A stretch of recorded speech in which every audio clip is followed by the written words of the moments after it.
What's up, everybody? This is the Booch, and welcome to episode 44 of the Boochcast reviews, Darkside of the Ring. And of course, ladies and gentlemen, I am joined by the one, the only, the broke soulless ginger, Mr. Zack Scott. What's up, dudes? Yes, it's me, the broke soldier, Zack Scott. James think I'm not that broke. And today's episode, we are talking about Brutus the Barber Beefcake. I almost said Bruiser Brody. Oops. Well, he was a long, long time ago. Long time ago in a galaxy far, far away. Yes. Naboo was under an attack. Oh, no, wait. That was Weird Al Yankovic. But anyway, who cares? So this week, we are here to talk about Brutus the Barber Beefcake, a WWE Hall of Famer and the best friend of Hulk Hogan. The best friend of Hulk Hogan. Fan favorite Brutus the Barber Beefcake helped define the golden age of the WWE with his larger-than-life persona of cutting and strutting. Even though, like, people go, he comes out those loppers, so I was thinking, I'd rather have my hair cut by a pair of scissors, not by the fucking loppers. He would have the big loppers when he walked to the ring. Yeah. But when he actually had to cut somebody's hair, he would get normal, actual scissors to cut. Supposed to do, the guy was bald like you. Beat me 1, 2, 3, and that's it. I guess so. I mean, unless he wanted to rip off my shirt and cut my back hair. I don't think he could do that. I think he has to take a razor. You cut with scissors, it just take a while. Other than my legs, I don't have hair much anywhere else. But backstage, Brutus had to fight for respect due to a lifelong friendship with the industry's biggest star, Hulk Hogan. Hulk took him under his wing, like a little brother, and they were the best of friends. Because they actually look like each other as well. They Yeah. pass off as brothers. And I was like, Brutus the Barber Beefcake and Hulk Hogan. Well, I can see the resemblance right there. You really, really can. Mm-hmm. Dude, I like the Brutus Barber Beefcake. I like the way he talks and everything else. Well, that's the thing. Because he was friends with Hulk Hogan, that's why he had to battle for respect. Because a lot of people looked at him like, oh, you're only in the business because you're Hulk Hogan's friend. You only still have a job because you're Hulk Hogan's friend. So that's unfortunately the price you pay for having a friend that is a top star. Or like Triple H, when he married Stephanie McMahon, that became an issue. Like, you know, you're only where you are because you married the boss's daughter, that kind of thing. Or in certain spots because Vince McMahon really likes you, or nowadays it's because Triple H really likes you. Like, there's certain Triple H guys who've gotten spots because they buddied up to Helmsley. Kiss ass. Exactly. So Brutus Beefcake is being viewed as a kiss ass because he's Hogan's friend. So he has to fight even harder to earn the respect of his peers and let them know, yes, I am friends with Hulk Hogan. We've known each other for years, but I am a wrestler in my own right. And I do have charisma, I can work, I have skills, and I deserve the spot that I'm in. Yeah. And I'll even go as far back as, like, you know, with DDP and Eric Bischoff. A lot of people felt like DDP was getting a push because he was Eric Bischoff's guy. Because him and Eric were friends in the AWA before he became popular. But what people don't know is, part of the reason Eric in the beginning was scared to push DDP was because he didn't want him to have that nepotism. And it was ultimately Scott Hall and Kevin Nash who pushed for DDP to get a bigger role on TV. It also says here, I'm going by Wikipedia here, guys. You know how they are. They're truthful and sometimes they're not. But it says that Brutus was trained by Hulk Hogan and Ivan Koloff. Say that right? Ivan. It's Ivan. I've heard that name before. Ivan Koloff. I already yes. trained a lot of people. Yes. Yeah. The Koloff. He was part of the Koloff brothers. Him and Nikita. Okay, yeah. And if you can see, that man had a lot of gimmicks. Should we go all over his gimmicks there, Vinny? Run down the list. Okay, here we go. As you know, he is Brutus Barber Beefcake, and he's Baron Beefcake, Big Brother Booty, the Booty Man, Brother Booty, Brute Force, the Butcher. Don't we have one of those in AEW? Well, actually, that's Brudai. Brudai. Brother Brudai. Brother Brudai. The Clipmaster, the Disciple, Dizzy Golden, Dizzy Hogan, Ed Boulder, Eddie Golden, Eddie Hogan, the Mariner, the Man with No Face, the Man with No Name, the Zodiac. That's a shitload of gimmicks. Good Yes. God Almighty. Well, most of them are from WCW. Yeah, And then some of them were from That's the. definitely WCW names. And some of them were on the Indies. We're gonna get into each of these individual I was gimmicks like, later. okay, whatever you Yes. say there, pal. While at the top of his career, a devastating accident leaves Brutus shattered, leading to a reversal in fortunes and a falling out with the friend who carried him to the top. B. Brian Blair says, Hogan is a class act, and if you are loyal to Terry, Terry is loyal to you. But don't ever betray him. And you know what? What? That's a valid statement. Yeah. If you're loyal to me, I'm loyal to you, but don't ever betray me. You can say that about any normal person. I know people who are like that. Actually, a few weeks back, we had the Buff Bagwell video. Yeah. I talked about how Buff was loyal to those who were loyal to him. Hell, that's how I am. I'm loyal to those who are loyal to me. But if someone stabs me in the back, fuck you. You know what I'm saying? That's the thing. I could be the nicest guy in the world. I could be the biggest asshole in the world. But I'm only an asshole to those that deserve it. So if you did something to warrant the asshole coming out of me, don't expect an apology. You know what I'm saying? Again, I am loyal to everybody. Hell, I even mentioned, like, our friendship is based on loyalty. Mm-hmm. I trust him, he trusts me. Mm-hmm. So you can't get mad at Hogan for having that philosophy. In 1984, Vince McMahon's WWE was transforming the wrestling business into pure spectacle. And Ed Leslie, a young wrestler from Florida, soon became one of the era's most notable characters. Now, for y'all that don't know, Ed Leslie is the shoot name, or as we always like to say, his Christian name of Brutus the Barber Beefcake. Yes. So his Christian name was Ed Leslie. Yes. That's what they called him. Brutus says the crowd loves to be entertained, and Brutus was entertaining the hell out of them. The crazier he got, the more the crowd loved it because it's about connecting with the people. Yes! One more time for the people in the back. It's about connecting with the people. Zach, what is it about? Connecting with the people. Say it again. Connecting with the people. One more time. Connecting with the people. There you go. Welcome to the wrestling business. Connect with the people. Hello. That's a key thing. That's why some gimmicks work, some gimmicks don't, because they connect with the audience. Yes, you got to be able to work. You got to be able to cut promos. But all those things are about connecting with the audience. Bringing the audience in. Everything you do has to base around that one philosophy. Because if you can connect with the crowd, you can get over. How did Hogan get over? Connecting with the crowd. The hulking up. The psychology. His ability to read the room. Goldberg, how did he get over? Connecting with the audience. Ultimate Warrior, as unlikable as he was, he connected with the audience. Yeah, he did. The Earthquake, we talked about him. He formed a connection. You connect with the people, you get over. Because you get the audience on your side, it can keep you going even if you're dealing with bad booking or politics or whatever. If you connect with that audience, it's hard to get rid of you. Even if they try to bury you, if that audience is connecting with you, they can only bury you so far. It's once you lose the connection with the audience that a burial can really hurt you. Most of the people that got buried and barely or never recovered from them is because they never connected with the audience. They were too busy getting their shit in that they didn't connect with the audience. And because they never connected with the audience, they were easy to get rid of.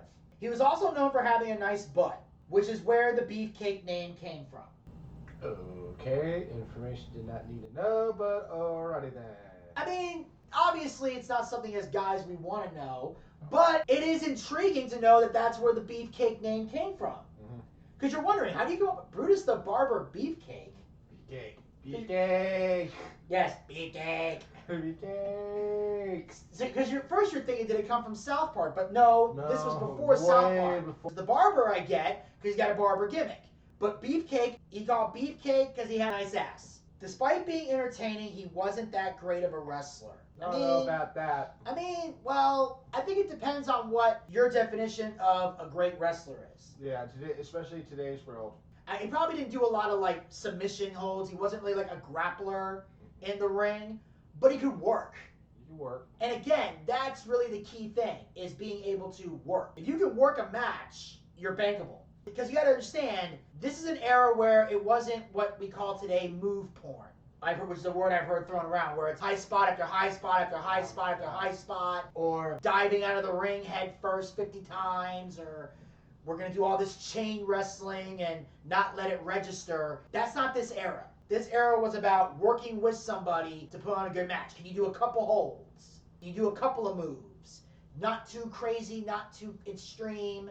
It was just, meat and potatoes, as Cody would say. Mm-hmm. But because you're a great entertainer, you can get certain moves over. That's why the charisma works. Because, like, with the charisma, I remember Hogan explained this to his son, and Hogan knows best. If you have charisma, that's why Hogan could, like, drop an elbow and then go, Or when he hit the big foot before he dropped the leg, he would be like, getting the crowd amped up and excited. Then he'd bounce off the ropes and drop the leg. Because the entertainment was there. And you're like, well, the leg drop's not a devastating finish. He made it look that way. You could take simple moves and get them over if you have good psychology. And it's even still true today because I've seen MJF do it. I saw MJF get a body slam over because of the way he sold it. Or hell, when him and Adam Cole were a tag team. You know what their tag team finish was? A double clothesline. Literally the most basic tag team move. But they sold it. For example, when they were ready, MJF and Adam Cole would point at each other. Adam Cole would always be on the apron, and MJF's in the ring, and they would go, double clothesline, and point at each other. Then he'd tag in Adam Cole. They shoot the guy off. They hold hands. Give me your hand. And then they would go, boom, and clothesline the motherfucker. And then they'd cover him 1, 2, 3. And they never hit the clothesline unless it's the finish. And they never hit the clothesline unless it was the finish, and they were going over. If they didn't go over, if they were going to lose, you didn't see a double clothesline if they were jobbing. And even when sometimes they go to hit the double clothesline, the guy would like drop down and roll out of the ring. Or he'd duck the clothesline and do something else. Once they hit that clothesline, it was done. And that's how you made basic moves look good. It's how you present it to the audience. So even though he might not have been a man of 1,000 holds, because he was such a charismatic individual, every little thing he did got over. He met his wife Missy in 1986 when she snuck backstage at the Boston Gardens. They met up years later when she found him on a dating app and they hooked up. She wanted a one-night stand, but Brutus kept calling her and eventually they got married. He said he was her friend, which is the highest compliment Brutus can give you. Say you're friends with the person you're in love with is a big deal. I've heard people talk about this. I actually saw this YouTube channel. I can't remember the name off the top of my head, but it's this lady who does like Family Matters reviews. Her segment's called Steve and Laura Time. Because she talks about the evolution of Steve and Laura from when Laura hated his guts to they fall in love at the end of the season, which more about that on the Darkside of Comedy Family Matters episode. But anyway, she would talk about friendship love, which is if you have a friendship with somebody and you fall in love with them, it's more likely to last because the friendship gets you through the times where the passion gets stale. Like sometimes in a relationship, the romance, it comes and it goes, but the friendship love stays there. That's why that's the highest compliment. It's like, okay, there might be times where you don't find me attractive and I don't find you attractive, but we actually get along, so I'm not going to divorce you if the passion goes away for a little bit. Then all of a sudden, a husband pulls up in a new Ferrari. Uh-oh, midlife crisis. Hey, as long as that midlife crisis doesn't result on him cheating with younger women, it's fine. But here's the funny part about this. She wanted the one-night stand, and he wanted the relationship. Usually it's vice versa. Yeah, so how often do you see that, where the girl just wants to hit it and quit it, but the guy's like, no, I want to date you? That's rare. Very rare. So now he ends up marrying Missy. It's a friendship from his childhood in Tampa, Florida, that leads Ed Leslie into wrestling. While Ed would become Brutus Beefcake, his childhood friend, Terry Bollea, will transform into the wrestling icon, Hulk Hogan. So again, if y'all don't know, Terry Bollea is the shoot name, the Christian name of Hulk Hogan. They grew up 8 blocks apart and went to the same high school when Terry decided to break into the business. He asked Ed to join him, and they would work out twice a day, 6 days a week in their little homemade gym. After about 14 months, they looked like monsters. Because again, this is an era where if you wanted to be a wrestler, you gotta look big. You had to have the look. You can't look like a fucking twig. Exactly. Darby Allin. Yes. They lived in the gym. They worked out. They got their bodies in shape. They clanged and they banged. As The Rock would say, yes. So they were in there working out, clanging and banging, getting everything ready, working out, and eventually looking like part so they can go in and eventually learn how to work. Because obviously you got to get trained in wrestling. Yeah. You So, can be beef and bulky like those guys, but you think you can go in the ring and do what they do.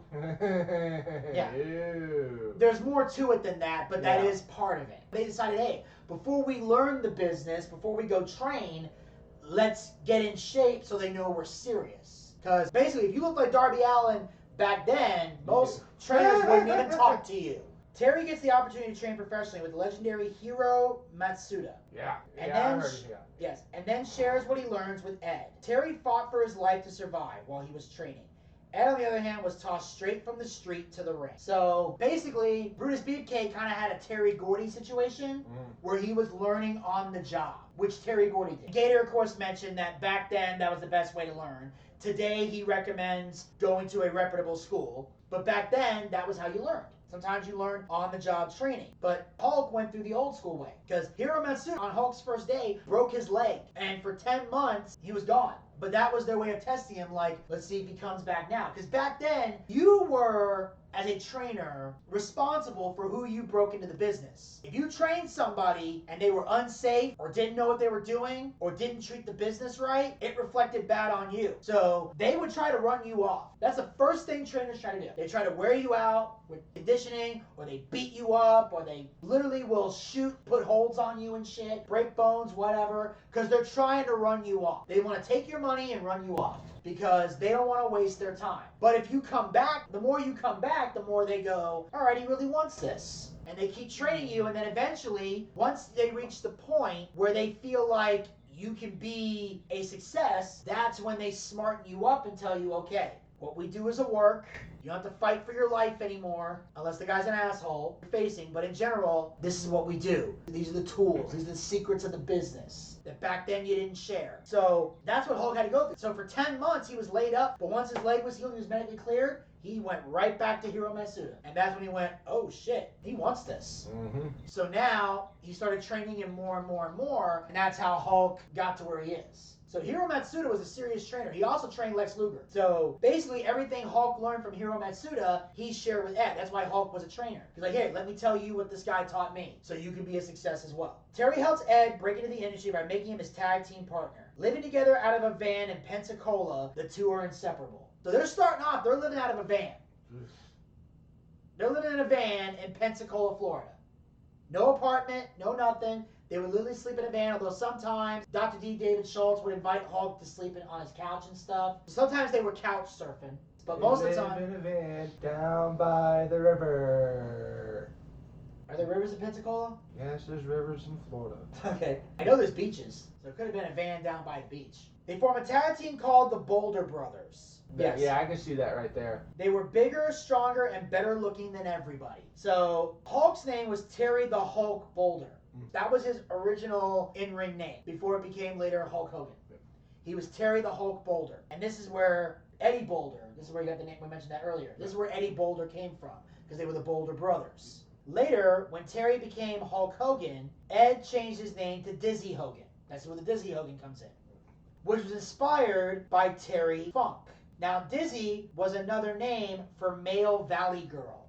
Okay. So, Hulk was like totally dizzy. Don't ever do that. Totally got in the ring, living in a van down by the river. After lighting up the territories, Hulk makes the jump to WWE. Soon becomes the face of Vince McMahon's empire. This is where Hulkamania starts running wild. Yeah. You know, he comes in, he beats the Iron Sheik, becomes the WWE champion, holds the belt for 4 years. A record that we were scared Roman Reigns was going to break, but thankfully he didn't. So this was Hulk on a roll here. Struggling to gain traction as Dizzy Hogan, Ed gets the opportunity of a lifetime to step into a new gimmick conceived by Vince's wife, Linda. So while Hulk is running wild and becoming the name and face of the WWE and soon the biggest icon in all of wrestling, Ed Leslie is on the indies still as Dizzy Hogan. He's still running the territories. But then, eventually, Hulk puts in the good word and he comes in. So Linda pitches the Beefcake name. And Hulk suggests Brutus because of the villain in Popeye. So that's where Brutus came from. Because of the bad guy in Popeye. Yeah.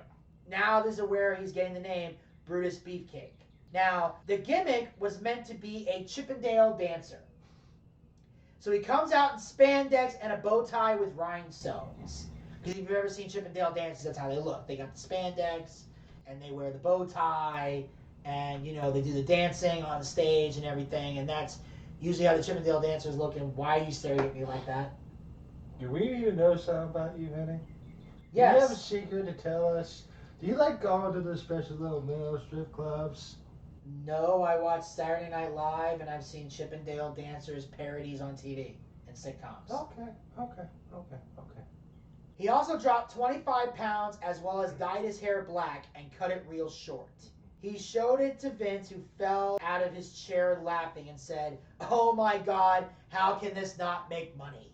This is going to draw me money, pal." Yeah, that's gonna bring him money. He was just like, okay. That's good shit. That's good shit. Despite the gimmick being entertaining, he was very green as a worker. He was a greenhorn. So they paired him up with Greg the Hammer Valentine to help him learn how to work. So he ends up in a tag team with Greg the Hammer Valentine, who's one of the all-time greats. Over time, he got better, and the crowd loved them as a team. So much so, they had a run as the tag team champions by defeating WWE Hall of Famers, the U.S. Express. Oh, okay. Yes. Which consisted of Barry Windham and Mike Rotunda. Yeah. Which, if you all don't know, Mike Rotunda was IRS and also Bray Wyatt's dad. And they actually got inducted to the Hall of Fame this year.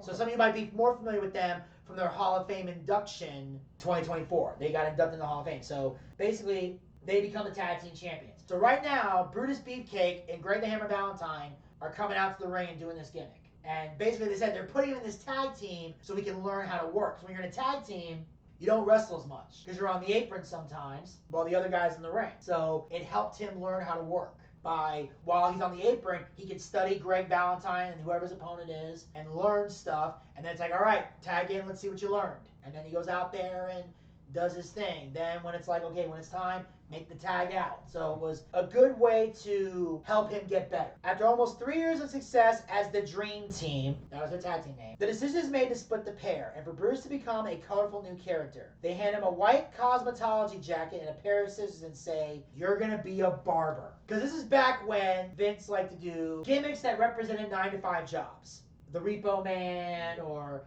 Duke the Dumpster DeRossi or IRS. But yeah, so they're gonna make him a barber. He was caught off guard and so pissed off, he ran into the locker room and flipped a bench, knocked over lockers, and started tearing the place up. So he's mad, because he's thinking this is a shit gimmick. Someone tells Hulk and he runs in going, "What's going on?" And says, "What's going on? This is what's going on. I quit. This is bullshit. What does a barber do in wrestling?"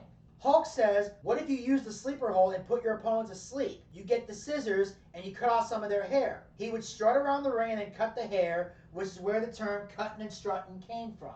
So Brutus went from fuck this fucking shit to, that's actually pretty brilliant. I didn't think of that. Oops. And that's why sometimes you just need that friend to put shit in perspective for you. Because he's thinking this is a dumbass gimmick. But again, it's what you do with the gimmick. You can get a gimmick over if you're smart. Some people are just not smart. Exactly. So basically how that works is take the gimmick, make it your own. We've said this a million times before with so many other gimmicks on this Darkside series. You know, a lot of times gimmicks got over because the guy knew how to do it. Sometimes they failed, no matter how hard you tried, but as long as you tried, it's not your fault. But if you half-ass it, the company can blame you. So that's when we got the idea. My finisher is going to be the sleeper hold, and then I'm going to cut your hair afterwards. Bruce was making significant strides in getting the barber gimmick over, but he still had a hard time breaking away from the stigma of being Hulk's friend. It both helped and hurt him at the same time. Most of it was jealousy because despite being Hogan's friend, if you didn't draw money for Vince, he didn't keep you around. And the barber drew money. It drew money. It did. Big car guy, but 54 inches, it was singing along with the song, these scissors and everything else. That's called over. That's called working the crowd. Learn a thing or two, AEW. Idiots. But that's the thing. The barber gimmick was over. Because that's Vince's thing. Draw me money. That's all Vince cares about. If you're drawing money, you can work in wrestling. Nobody pays to see you. It doesn't matter how good you are. That's what you don't understand. You can be the best wrestler in the world. You can do all the tricks and the flips and all the fun shit. But all a booker's going to care about is, can you bring a crowd? Can you draw me money? If I put you on a card, if you're going to buy a ticket to come see you. If they see you, will they buy a ticket to come see you again? Will they buy your merch? Will they buy this? Now, obviously, at indie shows, the merch thing doesn't matter because at an indie show, you keep your gimmicks. But in WWE, once they started making merchandise, they took a percentage. So the company has to make money off of you. If Vince can't make money off of you, he's not going to keep you around. It's the fact. And if he does keep you around, you're going to be jobbing. So that's why Brutus stuck around. So yes, he was Hulk Hogan's friend, but he also drew money on his own. Now, did he draw as much money as Hulk Hogan? No, not even close. But it was enough to where Vince wanted to keep him. Because, again, like, you can put in the good word, but if Brutus the Barber Beefcake didn't draw money, Vince would eventually turn to Hulk and go, look, I'm sorry, man, but I gotta let your friend go. And Hulk can say, look, I fought to keep your brother, but he's the boss. You know, Hogan only has so much pull. Like, that's the thing. You can have enough power and influence to sit and talk with the boss. But ultimately, Vince was the boss. And if Vince put his foot down and said, I'm doing this, guess what? It's happening. It's happening. By 1990, Brutus the Barber Beefcake is one of the most popular stars in WWE. 4th of July was his one day off, so he goes to a beach house in Lutz, Florida, and parties his ass off. He gets on a ski boat with his friend Mike Hannes, and they go parasailing with this girl named Tracy. But there was no wind to fluff the parachute. So Brutus gets in the water above his waist while Brian and Paul hold up the parasail, and Eddie is the rope man, who is supposed to communicate with the person about to take off in the parasail and also has to communicate with the boat driver. Ed is out in the shallow area, trying to get the people set up, who are standing on the grass, and Mike just says, fuck it, I'm going. He takes off with the boat. Eddie drops his hand, turns, and is right in Tracy's line of fire. She notices she's not getting any lift, so she buckles her knees to try to clear Eddie's face. And right as he turns around, Tracy's knees hit him right in the face, and Eddie flies out of the water and does a gainer where your feet go over your head first, and he landed back in the water. Ow. Yeah. Ooh. Yeah, that I saw that. I was like, yeah, that had to suck. Yeah. Can I just say right now, fuck you, Mike. Fuck you, Mike. Just fuck you. Fuck Seriously. you. Fuck you. Fuck it, I'm going. No! You don't say fuck it, I'm going. You wait for the signal, you dumb motherfucker. Now, Tracy, I give her credit. Like, she wasn't trying to hit the guy. Yeah. She's like, maybe I can clear his face. Turns out, she's going to hit his face no matter what. And the knees probably made it worse. Because your knee is stronger than your leg, believe it or not. Yeah. Yeah. This was a prime example of knee to face. Also a prime example of don't drink and do stupid shit. Shut up. Shut up. Not a word. Don't you fucking say a word. I didn't say nothing. His nose and cheekbones were shattered, and his whole upper jaw was sitting on top of his bottom jaw. He couldn't speak, and Brian tries to keep him awake while they call for an ambulance. They rolled him into the emergency room, and his blood pressure was 200 over 100. I guess that's not good. 120 over 80 is normal. Never mind. They x-ray his face, and they realize his face was gone. And that's why they called this saving face, because his whole face is disfigured from this accident. Like, everything is all over the place, and... Kind of like Face Off, but not that clean. No, because in Face Off, they took off the skin. Yeah. And then put new skin on. That was This is totally different. This is bones are shattered. Like, you know when someone says, I'm going to break your face? Mm-hmm. He has a broken face. That's a broken face. A legit broke face. Like, no, nothing is where it's supposed to be. It's like a Picasso painting. Working over the course of 16 hours, Dr. Habal and his team of specialists reconstruct Brutus's entire face. They cut him from ear to ear across the top of his head. They peel his face down and his scalp back. So this is kind of like Face Off. Then they use strips of titanium to rebuild his skull. According to Dr. Cabal, the most important in the face is where the eyes go and how far they are. So that's the important thing when reconstructing a face, is the eyes. He put the eyes in position, put the nose where it is, then put the upper teeth and lower teeth in place, and then sew the eyelid together so the person would not be able to see for at least 24 hours. So for 24 hours, he can't see shit. He's blind. He's blind. Sewn up, shut. He's healing up, he's good. Yeah. But they Yeah, have lucky. to keep the stitches in. You know, like this with stitches. Yep. Basically, if you ever saw No Face from Twisted Metal Black, it's kind of like that. Mm. Following surgery to repair Brutus Beefcake's shattered face, he is put into a medically induced coma. With no guarantees for his survival, doctors contact the one person Bruce can depend on. They needed someone there that was familiar to him in case he woke up out of nowhere and started panicking. His parents were dead, and he was going through a divorce. He had siblings, but he wasn't close to them because he was on the road. So the only person they could call was Hulk Hogan. Concerned about his best friend, Hulk Hogan leaves his pregnant wife in California to be at Brutus's bedside when he wakes up. He says, don't worry, I'm going to take you home to California. We're going to get you better.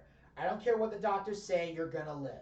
I'm sorry, this is a loyal friend right here. That's pretty loyal right there. I mean, look, with all the bad shit people say about Hogan, this is some pretty courageous shit right here. I mean, come on. How many friends you know would do that? How many friends you know would actually say that to you? Like, hey, I'm going to take you to my house. You're going to get better. You're going to live. This guy's on the road. He's taking time off from the road and leaving Linda, who's pregnant, with either Brooke or Nick. Probably Brooke. Probably Brooke. I can't remember if Brooke was born in the 80s or not.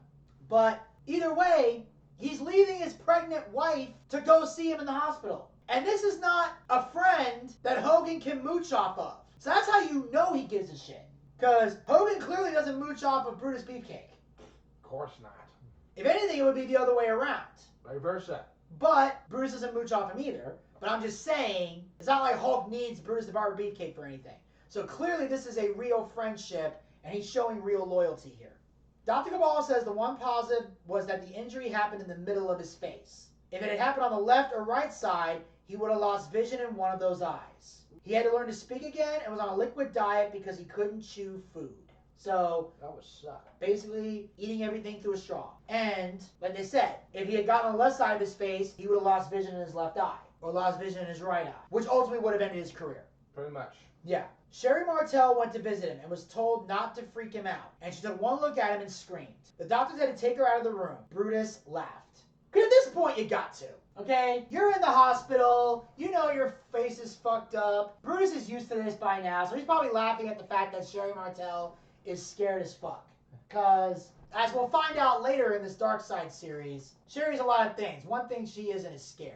Eventually, he was medically cleared to go to the gym. And his body responds immediately. But even though he could work out, he couldn't wrestle. So he's cleared to go back to the gym so he can get his body back in shape, but he's not ready to get back in the ring yet. Not yet. So this gives him time to get his physique together while he waits for the wrestling medical clearance. With recovery costs mounting, Hulk ensures that Brutus doesn't go broke. He gets him a part in his upcoming movie, Santa with Muscles. It was good for Ed, but it also fueled the jealousy that the boys had because they felt he was just a guy who carried Hogan's bags or hid his drugs for him. Hogan just simply trusted Brutus in a way he didn't trust other people. That's really what it boils down to. That's why Hogan keeps Brutus around. Loyalty, trust. That's why Hogan has this guy do everything for him. It's not because he needs a lackey, it's because you need somebody you can trust. And when you're a megastar, you don't have a lot of trustworthy people around you. Everybody wants to take advantage. Everybody wants to leech off of you. Everybody wants to have your spotlight. Brutus never tried to take Hogan's spotlight.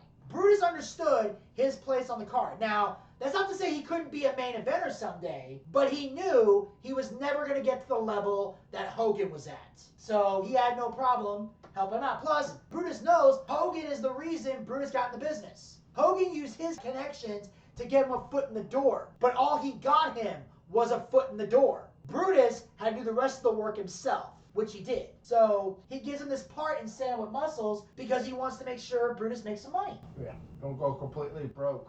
Exactly. He's helping his friend get a job while he's recovering. And Hogan was off doing all these movies like Santa with Muscles, Suburban Commando, Mr. Nanny.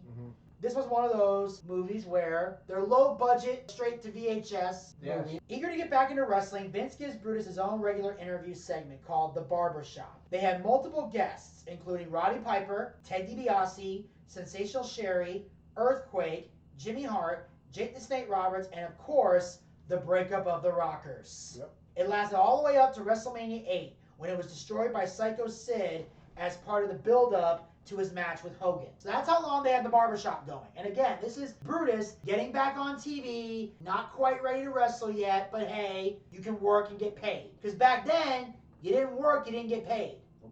The downside guaranteed contracts didn't exist yet. Or if they did, it was for guys like Hogan. With the barbershop having run its course, Brutus is taken off WWE television as Hulk takes a hiatus from wrestling due to the steroid scandal that engulfs the business. Which we've already talked about that. You can check that out in a previous Boochcast episode. Gator and I talked about the steroid trials. Ed claims the prosecution thought he was going to be their golden goose and was counting on him to deliver Hulk and Vince to them to be prosecuted. Ed denied everything and saved both their asses. Which again, that's why the prosecution lost that case. Because all the wrestlers were like, did Vince force you to take steroids? No. Did he prescribe you steroids? No. Did he inject you with steroids? No. The prosecution had no case. None whatsoever. Returning to WWE in 1993, Hulk Hogan is reunited with Brutus Beefcake as his new tag team partner. They team up at WrestleMania 9 to face Money Inc., which is a Ted DiBiase and IRS Mike Rotunda. Which, I gotta say this, That match is for the tag team titles. Mm-hmm. I thought they should have won those. Right. I remember at WrestleMania 9, that pissed me off. I'm like, look, Hogan's on his way out the door. You know, he didn't need to be WWE champion again. I'm not mad that he was. But I felt he could have had a run with the tag belts. Hulk Hogan has one tag team title reign his whole career. And it's with Edge. I did not know that. Huh. Okay. Yeah, that was in the Ruthless Aggression era. They beat Billy and Chuck to win the tag belts. Oh, please. But ultimately, the way I see it, he should have been a tag champ with Macho Man, when they were the Mega Powers, and he could have been a tag team champion with Brutus Beefcake as well. I felt those were moments where he should have been a tag team champion. He should be a 4-time champion. Once with Brutus, twice with Randy Savage, and once with Edge that he won. Because I felt Macho Man and Hulk should have been champs in WWE and WCW. Bruce's comeback is short-lived as he's soon dropped by the WWE and returns to the independent circuit. It's not until Hulk signs a massive contract and joins WCW that Bruce gets another opportunity to revive his struggling career. So Bruce goes back on the indies, Hulk's off doing Thunder in Paradise, and then WCW signs him. Who does Hulk bring in? Brutus Beefcake. Well, technically no, because they can't use that name. I call him Brutus. Here comes Brother Brutus. Brother Brutus. Yes. Eric referred to him as the Hulk Hogan tax. Hulk never demanded anything, but they had an understanding that if Hulk wanted something bad enough, Eric had to pay for it. Yes. So it's one of those things where I'm not going to force you to do this, but this would make your top star very, very happy and want to stay. Motherfucker, all right, goddammit. Here's your contract, Brutus. Anything else? I'm good for now. Yeah. In 1994, Ed Leslie once again follows his friend Hulk Hogan, this time to WCW. With the Brutus the Barber Beefcake name owned by the WWE, Ed cycles through a number of different characters in WCW. Yeah. Brother Brutus, Yeah. Butcher. Mm-hmm. Now, the Butcher name came from when he turned on Hogan. Yeah. And then at Starrcade 94, they had a main event match for the world title. He calls up the Butcher because he butchered his friendship with Hulk, storyline-wise. Makes sense. That's good right there. Yeah. I like that. He wouldn't butcher it for a shoot till later. The Man with No Name. That's literally the rest. The Man with No Name. Zodiac. Now, Zodiac was his name in the Dungeon of Doom. But then when he left the Dungeon of Doom, he became the Booty Man. That's when he would come out with, like, you know, hearts on. Kind of like a Shawn Michaels thing, but not quite. Yeah. But he would come. Love. No, because Dude Love wore tie-dye. Okay, never mind. That's different. Okay. Dude Love was a hippie. Yeah. Booty Man was not a hippie. He conducted himself professionally, but also did a lot of partying.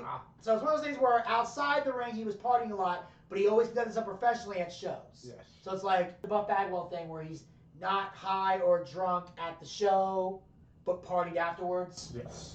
So it's kind of like that. Eric says they can't repackage him anymore. So he goes home to Florida, grows out his hair, drops his body fat content to 5%, grew out a beard, and became the Disciple. Most people didn't even recognize that he was Brutus. I didn't for the longest time. Right, I was like, whoa, damn. Because the Disciple joined the NWO. Yeah. So that's when he joined the NWO as a backup to Hogan. Yeah. Until he later left Hogan and joined the One Warrior Nation with the Ultimate Warrior. When Ultimate Warrior came to WCW. Yeah. Somebody told me years later that's Brutus. Mm-hmm. And I went, no fucking way. I was shocked.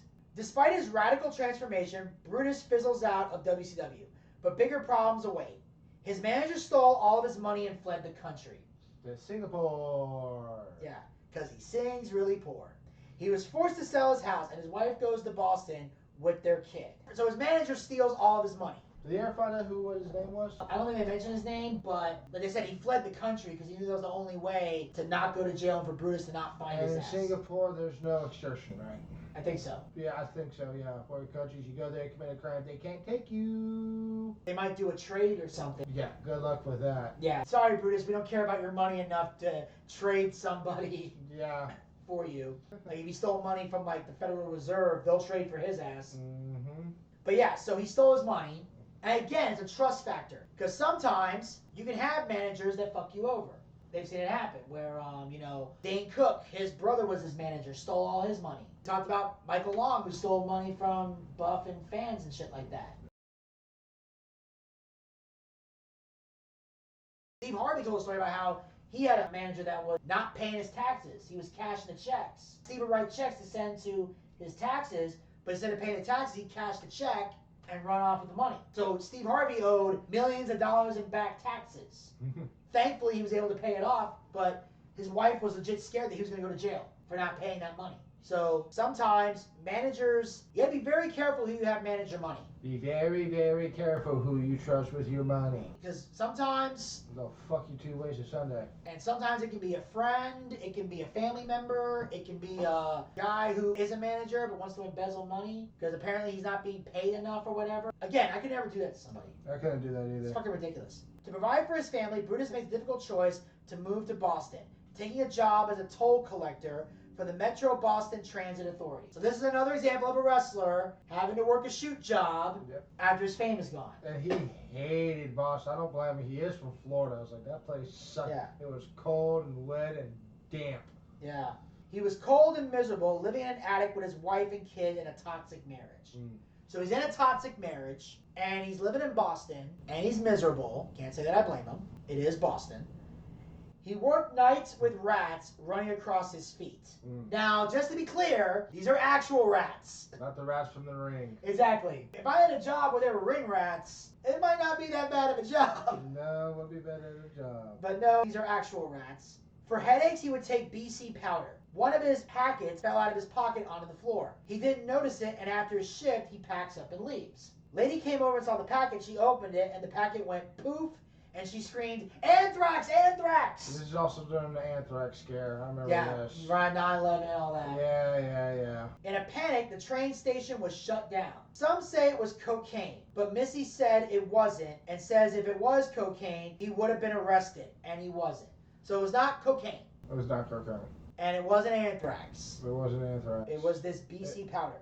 Either way, Ed is sent to rehab, and when he came back for his performance review, he was fired. Ed was overcome with joy and happiness. You know how much you have to hate your job for when people say you're fired and you're like, freedom! Yay! Free at last! Free at last! Thank God Almighty, I am free at last. Free at last. We're going to see the world. Exactly. Out of a job with his marriage ending, Brutus is forced to reckon with the toll wrestling has taken on his body and his life. Brutus returns to the wrestling business in 2008, this time with Missy by his side. He goes on the Hogan and Friends tour. So this is where Hogan was doing like panels and stuff. He also had a tour in Australia at one point where they were wrestling. Him and Ric Flair did matches all over Australia. During the tour, Hogan and Brutus were cool, and he was also singing Missy's praises for all she did for his friend. But then all of a sudden, Hogan became very cold. So something happened. When we don't know what happened. Hulk says in an interview with This Past Weekend, and This Past Weekend's the name of the show, Brutus Beefcake, him and I had a falling out. It's got a lot to do with the lady he's married to. Brian Knob says if he doesn't like her, then she did something to upset him. Brian Blair said he thinks Brutus took advantage of Hulk. Now, here's, obviously, I don't know what the issue is with Missy. Never met her, can't judge her. So, we don't know exactly what went down. But Brian Knobbs did say if he doesn't like her, she did something to upset him. Because Hogan seems to be cool with everybody. Like we said in the beginning. If you're loyal to him, he's loyal to you, but don't ever betray him. Now, Brian Blair said he thinks Brutus took advantage of Hulk. I never saw that. In what way? In what way? How? If Hulk felt like he was being taken advantage of, sit and talk with the guy. Like, first of all, Brutus came along for the ride because Hulk brought him for the ride because he's his friend. So in what way is he taking advantage of him? That doesn't make sense. It doesn't. Brutus literally knew his place. He never once tried to kiss up to Hogan for a higher spot on the card. I don't recall anything in here about him kissing up to Hulk for a job. Hogan always reached out. Yeah, Hulk always came back and got his friend. Yeah. So how is he taking advantage of? I don't know. And again, this is a prime example, because I've dealt with this shit recently, where if someone has a fucking problem with you, but doesn't take it up with you face to face, I hate that shit. I've had it happen to me. If you got a fucking problem with me, sit and talk with me, and we'll see if we can work shit out. You plead your case, I'll plead my case, because I'm going to defend myself. I'm not one of those people that's like, you have a problem with me, and I'm just going to sit there like a submissive puppy and go, you're right, I'm sorry. I don't play that shit. No, you don't play that shit at all. This is the thing. If I'm wrong, if after we have a conversation, if it turns out we're in agreement, okay, I was wrong, I'll apologize and I'll admit when I'm wrong. But if I'm right, and I know I'm right, I'm going to fight tooth and nail to make my point. And I don't care if it hurts your feelings. Because to quote Logan Paul, facts don't care about your feelings and neither do I. But that doesn't make any fucking sense for Hogan to just drop Brutus over that. But he said it's who he's married to. So I'm going with that. Clearly something happened with Missy. Missy said or did something to piss Hogan off. And Hogan was like, his hair? I doubt it. Or maybe she did it as a joke, but Hogan's like, I don't know you like that. The other thing, you can't ball bust somebody right off the bat. You gotta build a rapport with somebody before you can start ball busting and throwing insults back and forth. You don't do it right out of the gate. It's like, wait a minute, dude, I don't know you like that. We gotta build a friendship here before you can do that shit. I can take ball busting, but there's a protocol. Missy thinks it's because people find her difficult to work with because she doesn't accept lowball offers. Brutus today is doing great and works conventions regularly.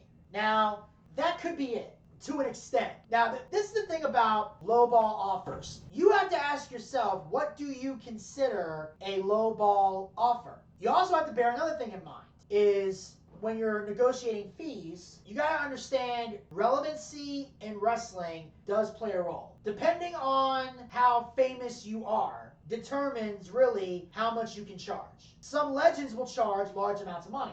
But in the beginning, you can charge a lot of money. But after a certain point, if your fame goes down or your stock goes down, you might have to negotiate or meet in the middle. Because I've seen certain wrestlers that had to, they might have got big contract offers in WWE, but when they went on the indies, they had to kind of come down a little bit. And be realistic with your offer. And understand budgets and how certain things work. Like, I won't name this wrestler, but when I worked for Voldemort, we had an issue with a guy that just came out of WWE and was looking to get booked. So Voldemort had a talk with this particular wrestler. And he said, okay, how much is it going to cost? And the guy just says, $7. Now, because this is an independent company, and we assume this guy understood the indies, when you hear 7, our first thought is, oh, $700. Nope, $7,000. Yeah, that was it. It's like, but if you're first thinking, oh, $700, that's doable. He goes, no, $7,000. It's like, huh, what? By the way, you're not getting $7,000 on the fucking indies. I don't care who you are. You know why? Why? For most independent wrestling companies, $7,000 is their whole operating budget. And that's rent on the building, renting chairs, booking talent, concessions, getting everything set up, the ring, getting a crew. If you're doing TV, production people, like $7,000 is, okay, I have $7,000 to spend, here's how I'm gonna spend it. And getting the cost of the entire fucking show to get everybody to show up. So that's the whole operating budget. You're not gonna get no one's gonna book you for $7,000 on the indies. Fucking nobody. None. I've seen some guys have to take $800 cuts. Some people are able to charge $1,000 or $2,000, depending on where they are. But very few. At best, you might get 3, depending on the company. But most of the time, you're getting 500, 600, 700, 800, maybe 300 here. If you're a lower level guy, you're getting 50, 70 bucks here. Referees might get around that price. Unless it's like an Earl Hebner, he might charge more because it's Earl fucking Hebner. Is Earl Hebner or Charles Robinson? Well, Charles doesn't work indies. Oh. He's WWE. He just signed like a 20-something year extension deal. He just signed a new contract a while back. He's got another like 10, 20 year, I don't know exactly what the number is, but let me put it this way. He got job security. Yeah. He's going to be with WWE for a long time. So he don't work indie shows. He doesn't work the indies. When you're in WWE, you don't work the indies. You don't work the indies. Triple H may or may not change that. I know he's actually got wrestlers now going out to conventions. Because they advertised that during King and Queen of the Ring, that there's this festival, like convention. It's something fest. I don't know the name of it. I can't remember the name of it. But it's in New York. And Cody Rhodes and Rhea Ripley and Hulk Hogan are going to be there. Oh, okay. Now, Hogan's on a Legends deal. Legends contracts can still work conventions. But the fact that Cody and Rhea are going to be there, that's a big deal. Because Vince wouldn't have authorized that back then. So maybe there may come a day where Triple H lets some guys work the indie. Like the closest he came was during WrestleMania weekend. He had some guys working a GCW Game Changer Wrestling show. They did some collaboration with them. But in general, they're not working the indies. No. Unless it's a special occasion. And it depends on the talent, maybe. Like the lower level guys, he might let work the indies if they want. But I don't know. That time will tell on that one. But Charles Robinson, he definitely ain't working the indies. Despite years of strained relations, Hulk Hogan comes through for his friend one more time when he inducts Brutus into the WWE Hall of Fame in 2019. That was the last time they saw each other in person. Brutus says his hope and prayer is that one day they can reconcile their friendship.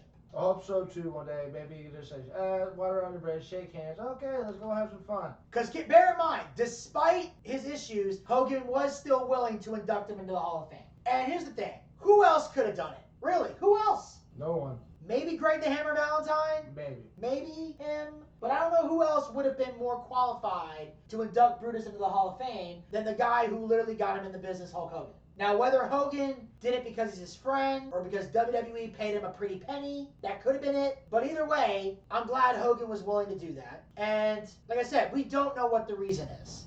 None at all. But I will say this. If Missy is the reason, then I do hope they reconcile. Yes. Because that should not be a good enough reason to kill a whole friendship. It should. I don't think. I don't think so. You know, as long as they've been friends. And look, I get if Hogan doesn't have a problem with his wife, Brutus sticks up for his wife. You should always stick up for your wife. I get that. But unless it was something really, really horrible that he said or did, I can still see a scenario where they get back together as friends. Yeah. Because, again, based on what Hulk said, it wasn't that bad. Now, what B. Brian Blair said was true, I could see why. Because someone's taking advantage of you, you're not going to want to be around them. But, obviously, if that was the case, Hogan would have said that. So, hopefully someday they can reconcile. I just hope it doesn't take a divorce to make that happen. Because it seems like Brutus is happy in this marriage. Yeah, so is his wife Missy as well. They seem very happy together, like a very good couple and everything else. So, yeah. So that, ladies and gentlemen, will wrap up this recap of Boochcast Reviews, Darkside of the Ring. Zach, thank you so much for taking time out of your busy schedule to join us. And make sure you guys tune in next week. We're going to have a real good show for you guys. We got some old school action coming your way. Yep. As we're going to be talking about the life and legends of Harley Race. Harley Race. Yes. The one and only Harley Race next week here on the Boochcast. So make sure you guys follow us on all of our podcast platforms. The link is in the description box below. Follow us on our social media platforms. The link is in the description box below.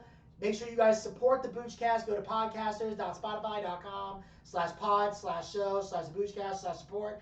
That link is in the description box below. And of course, as always, hit the subscribe button and ring that bell to be notified so you never miss another episode of Boochcast Reviews, Darkside of the Ring, as well as other additional Boochcast YouTube content. We'll talk to you guys next time. Until then, pizza, baby! Only you can prevent forest fires. You really want to piss me off today.